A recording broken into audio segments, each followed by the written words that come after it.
As countries undergo economic development, one of the most consistent and visible changes is not just in infrastructure or industry, but in what people eat.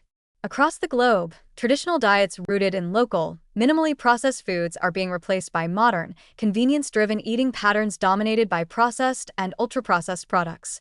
This global dietary transition, often referred to as the nutrition transition, has played a central role in reshaping body composition at the population level, contributing to rising rates of overweight and obesity not just in high-income nations, but increasingly across low and middle-income countries as well. Historically, many traditional diets featured a high proportion of whole grains, legumes, fruits, vegetables, and modest portions of animal protein or fermented foods.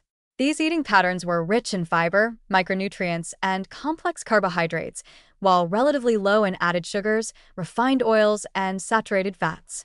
Physical labor was a common part of daily life, and meal preparation required time and effort.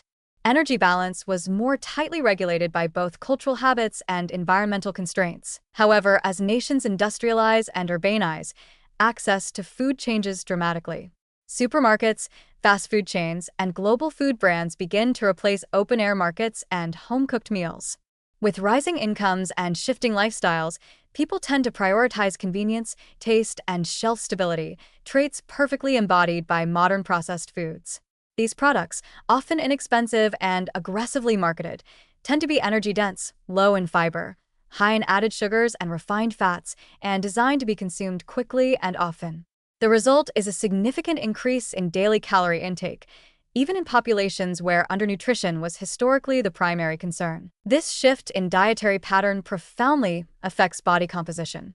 The rise in refined carbohydrates and sugar-sweetened beverages leads to increased fat accumulation, particularly visceral and abdominal fat, which is metabolically active and closely linked to chronic diseases like type 2 diabetes and cardiovascular conditions.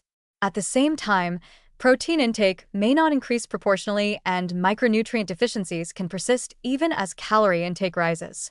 This gives rise to what researchers call the double burden of malnutrition, where undernourishment in the form of stunting, anemia, or nutrient deficiencies exists side by side with overweight and obesity in the same communities and sometimes even in the same individuals. Economic growth also brings about lifestyle changes that compound the effects of a processed diet. Urban living often means more sedentary jobs, reliance on transportation, and less time spent preparing meals. In addition, increased screen time, disrupted sleep patterns, and higher stress levels can all subtly push energy balance further out of alignment.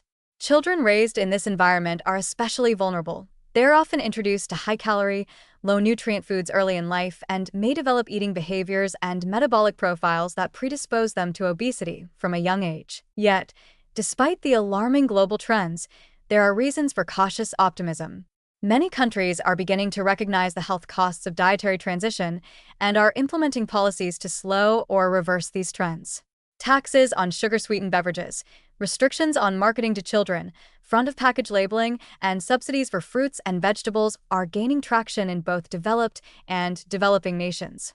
Public health campaigns that promote traditional diets, like the Mediterranean, Japanese, or plant-based South Asian eating patterns, are helping to preserve cultural identity while improving health outcomes. Moreover, there's a growing global awareness of food quality over mere quantity. People are beginning to question the long-term consequences of convenience foods and are seeking out local, seasonal, and whole food options again. In some regions, this is giving rise to a nutrition renaissance, where innovation in healthy food production, from urban farming to plant-based products, is intersecting with digital education and grassroots health movements. In sum, economic development undoubtedly brings many benefits: longer lifespans, improved education, and reduced infectious disease burden among them. But it also brings new dietary risks that must be managed wisely. The shift toward processed diets may seem inevitable, but it's not irreversible. By understanding how global dietary transitions shape body composition and health, we can help steer modern development toward a future where progress does not come at the cost of metabolic health, and where prosperity includes the power to choose foods that nourish rather than harm.